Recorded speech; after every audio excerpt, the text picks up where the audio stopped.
नमस्कार। सूचना की दुनिया पर आपका स्वागत है। मैं हूं डॉक्टर सुभाष चंद्र सिंह। मित्रों, आप सभी लोगों को होली की पुनः बधाई। मैं एक दिन बाद उपस्थित हुआ हूं। यूं मैं होली खेलता नहीं हूं, लेकिन मिलने वाले बहुत हैं।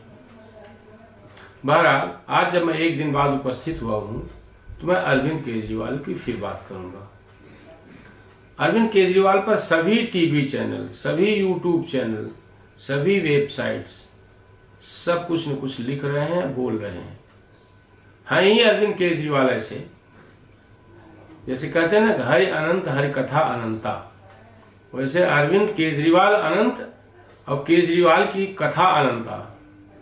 केजरीवाल जब जेल से बाहर थे तब भी चर्चा में थे, अब जेल के अंदर हैं तब भी चर्चा में, और ये चर्चा अभी चलती रहेगी, इसलिए कि केजरीवाल की हिरासत अभी खत्म होने वाली नहीं है। इतने जल्दी जेल से वो छूटने वाली नहीं है, इसलिए ये कथा चलती रहेगी। अरविंद केजरीवाल हिंदुस्तान की राजनीति में एक ऐसे राजनेता हैं जिन्होंने भ्रष्टाचार के खिलाफ आंदोलन से अपने राजनीति की शुरुआत की थी, और उनकी राजनीति का अंत भी इसी भ्रष्टाचार को करने के कारण होने जा रहा है, ये तय है। जब इन्होंने 2011-12 में आंदोलन की शुरुआत की थी तो ऐसा लगा था कि हिंदुस्तान को एक ऐसा नेता मिल गया है, हिंदुस्तान के नौजवानों को, लड़के लड़कियों का, विदेश में पढ़ने वालों को, नौकरी पेशा करने वालों को ऐसा आकर्षण, कहीं तो नौकरी छोड़ करके चले जाए। कुमार विश्वास जैसा कवि, प्रोफेसर प्रशांत भूषण जैसा वकील, आशुतोष जैसे पत्रकार, योगेंद्र यादव जैसे सफलजिस्ट, एक से एक धुरंधर लोग जुड़े। लेकिन जल्द ही अरविंद केजरीवाल की कलई खुल गई, और एक एक करके अरविंद केजरीवाल ने सत्ता मिलने के साथ ही सबको अलग कर दिया। अन्ना हजारे इनके गुरु पहले ही हट चुके थे, वो गुरु ही रह गए, गुरु घंटाल हो गए। सत्ता में 2015 में जब पहली बार चुनाव हुआ तो इनको 28 सीटें मिली थी, और जिस कांग्रेस के खिलाफ भ्रष्टाचार का आंदोलन चलाया था उसी के साथ मिलकर के सरकार बनाई और 49 दिन में इस्तीफा दे दिया। दूसरी बार चुनाव हुआ, इस व्यक्ति को 70 में से 67 सीटें मिली, मात्र 3 सीटें बीजेपी जैसी मजबूत पार्टी और कांग्रेस का सफाया हो गया। 5 साल बाद फिर चुनाव हुआ, फिर इसको 68 मिली आम आदमी पार्टी को, और भारतीय जनता पार्टी का 8 सीटें, फिर कांग्रेस का सफाया हो गया। लेकिन सत्ता में आने के साथ ही जिस तरह से जेबें भरना शुरू कर दिया इन लोगों ने, इनकी कलई खुलने शुरू हो गई।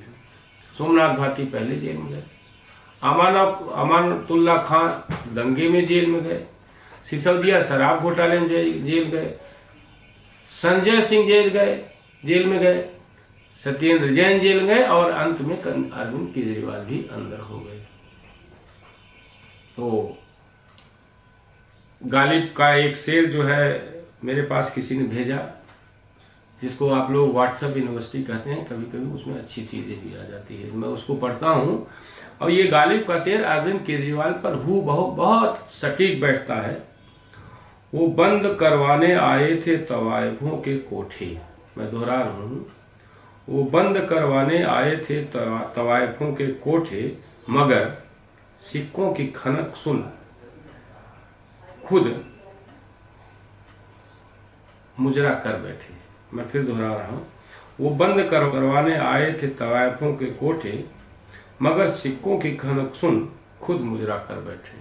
ये अरविंद केजरीवाल, वो तो बुराई को दूर करने आए थे, भ्रष्टाचार को दूर करने आए थे, लेकिन जैसे इस सत्ता में आए और उनको अवसर मिला, ऐसा भ्रष्टाचार इतिहास में कभी नहीं हुआ। कोई मुख्यमंत्री रहते कोई व्यक्ति आज तक जेल में नहीं गया। मैं उस फहरिस्त में नहीं जाऊंगा जिसमें बहुत सारे लोग गिरफ्तारी है और उनको इस्तीफा देना पड़ा। जल्दी मैं मूल मुद्दे पे आता हूँ। अब प्रतिक्रियाएं क्या आई? सब जगह थू थू। इनके गुरु अन्ना हजारे रालेगण सिद्धि, महाराष्ट्र में एक गांव है, वहीं रहते हैं। उनसे रिपब्लिक भारत क्या कई मतलब समाचार पत्रों ने बात की, टीवी चैनलों ने बात की। रिपब्लिक भारत ने जब बात की तो उन्होंने कहा कि जैसी करनी वैसी भरनी। रिपब्लिक भारत से जो बात उन्होंने किया, आप उसको सुनिए, फिर मैं आगे बात करूंगा। And Republic TV is at Ralegan Siddhi to take the first reaction of Anna Hazare. Welcome Mr. Anna Hazare. अन्ना जी, बहुत बहुत स्वागत है आपका रिपब्लिक टीवी पर। धन्यवाद। अन्ना जी, जिस आदमी ने करप्शन के खिलाफ आपके साथ आंदोलन किया, वे दिल्ली के मुख्यमंत्री बनते हैं, शराब घोटाले को लेकर के उनके ऊपर जांच बैठती है, शराब के लिए नीतियां बनाते हैं इनफैक्ट, और घोटाला होता है, और उसी घोटाले के चक्कर में अब वो जेल में है।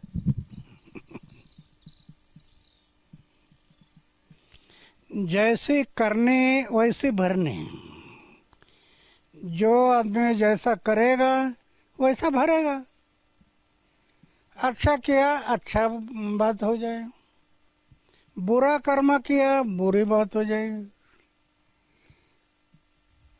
तो अरविंद के साथ वो हुआ, जैसे कृति कथनी और करनी, इसमें फर्क आ गया। वो अभी भुगतान कर रहा है। शराब घोटाले को लेकर के आरोप लगे हैं, 100 करोड़ का करप्शन, इस प्रकार के आरोप लगे हैं। आप खुद भी कभी शराब के खिलाफ आंदोलन किया था, आपने अपने गांव में भी आप लोगों ने जो है वो शराब मुक्ति आंदोलन चलाया था। ऐसे स्थिति में अरविंद केजरीवाल का उसी शराब को लेकर के घोटाला करना, पैसे कमाना, ये बात बराबर नहीं।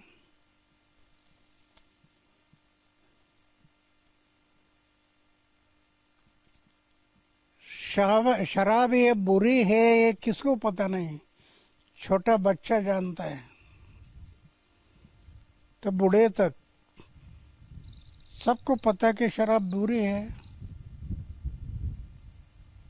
तो हम उनके पीछे क्यों जाना। मैं कभी मेरे जीवन में ऐसे बुरी बातों के पीछे कभी गया नहीं। हमेशा अच्छा, जो कुछ करना अच्छा काम करना, समाज की भलाई देश की भलाई ये सोच कर करना। उनके साथ जितने भी लोग थे, चाहे वो आप हो, चाहे वो कुमार विश्वास जैसे लोग हों और बाकी के अन्य लोग हों, उन सबको उन्होंने सिरे से नकार दिया, उन सबको दूर कर दिया और कहीं ना कहीं रुपए पैसे की राजनीति करने लग गए। तो इसलिए मैंने बताया ना, करने ऐसे भरने, जो आदमी जैसा करेगा वैसा भरेगा। आपने अन्ना हजारे को सुन लिया, अब कुमार विश्वास को सुनिए। सबसे पहली प्रतिक्रिया कुमार विश्वास की आई थी। कुमार विश्वास के बारे में आपको मालूम है, बड़े कवि हैं, बहुत ओजस्वी तेजस्वी कवि हैं, बहुत अच्छी कविताएं कहते हैं, लाखों लाख लोग उनको सुनने के लिए आते हैं। ये भी एक समय अलग हुए थे। और ये सब तो घटनाक्रम नहीं हुआ था, और जब हुआ तो कुमार विश्वास ने कहा, कर्म प्रधान विश्व करे राखा, जो जस करे सो तस फल शाखा। उनकी ये 2 लाइन की ट्विटर पर प्रतिक्रिया इतनी वायरल हुई जिसका मतलब हद नहीं। और कुमार विश्वास बहुत पहले इनको समझ गए थे। पंजाब के चुनाव में उन्होंने ये कहा था कि ये आदमी तो जो है अलग खालिस्तान समर्थक है, ये तो कहता है कि खालिस्तान अलग अलग खालिस्तान बनने दो, मैं उसका पहला प्रधानमंत्री होऊंगा। बहरहाल अभी पन्नू का वीडियो भी आया है, जो आतंकवादी है, उसने कहा कि 5 साल में जो आम आदमी पार्टी के 133 करोड़ हमने दिए। बहरहाल पन्नू का कौन सा विश्वास किया जाए, उसका तो आता रहता है, उस पर कितना विश्वास करें पता नहीं कैसे क्या है, उसकी गहराई में नहीं जानना चाहता हूँ। लेकिन कुछ महीने पहले या कहिए 1 साल पहले इंडिया टीवी के आज की अदालत कार्यक्रम में बहुत अच्छे से कुमार विश्वास ने धोया था अरविंद केजरीवाल को। उन्होंने कहा था कि जो अरविंद केजरीवाल ने किया वो इतिहास में कभी कोई आंदोलन कई दशकों तक नहीं चलेगा, क्योंकि माँ बाप उस आंदोलन में अपने बच्चों को नहीं भेजेंगे जिस आंदोलन की इस रूप में मौत हुई। कई दशकों तक भ्रष्टाचार के खिलाफ कोई आंदोलन इस देश में नहीं चलने वाला, यही सच है। मैं सदा कहता हूँ रजत जी, ये आपकी अदालत हो जाएगी, लोग देख लेंगे, हमें आपकी बात सुन लेंगे, लेकिन अगर ये सब फेल हुआ तो अगले 40 साल माएँ अपने बच्चों को आंदोलन के लिए नहीं भेजेंगी। कोई भी दामनी कराहती रहेगी, कोई भी भ्रष्टाचार से देश लूटता रहेगा, माएँ कहेंगी अरे सब नाटक करते हैं, ऐसी करते हैं, सरकारें बनाते हैं, आपस में लड़ते हैं, फिर पदों के लिए लड़ते हैं, सब बेच देते हैं। तो इतिहास माफ़ नहीं करेगा। मैं तो अपना गा बजा के काम कर लूँगा, मेरे तो चाहने वाले करोड़ों, रोज रात कार्यक्रम करूँगा, फिल्म फेयर चला जाऊँगा, यहाँ चला जाऊँगा, सब चलता रहेगा। कुछ लोग पूर्व मुख्यमंत्री बन जाएंगे, बंगला लिए रहेंगे, चीज़ें लिए रहेंगे, लेकिन वो जो लड़का जिसने नौकरी छोड़ी थी, पसीने बहाए थे, टोपी लगा के घूमा था, गालियाँ खाई थी, जिसे लोग कहते थे कि अरे और भाई क्या चल रही तुम्हारी आम आदमी पार्टी, सुना, उसका क्या होगा, उसके सपनों का क्या होगा? अरविंद केजरीवाल के जेल में जाने के बाद अब उसकी राजनीति भ्रष्टाचार के आंदोलन से शुरू हुई थी और भ्रष्टाचार करते हुए रंगे हाथों एक प्रकार से पकड़ा गया। भ्रष्टाचार से शुरू और भ्रष्टाचार से खत्म, यानी भ्रष्टाचार के आंदोलन से शुरू हुआ था और भ्रष्टाचार करते हुए उनकी राजनीति खत्म हो गई। आज के एपिसोड में बस इतना ही। आप लोगों का बहुत बहुत आभार। बस इतना आग्रह है, प्रार्थना है, विनती है कि जो लोग सूचना की दुनिया को देख रहे हो और नहीं सब्सक्राइब किया तो सब्सक्राइब करें, बेल आइकन दबाएं, लाइक करें, कमेंट करें और शेयर करना न भूलें। बहुत बहुत धन्यवाद। आप इस YouTube चैनल को लाइक करिए, सब्सक्राइब करिए, कमेंट करिए और शेयर जरूर करिए।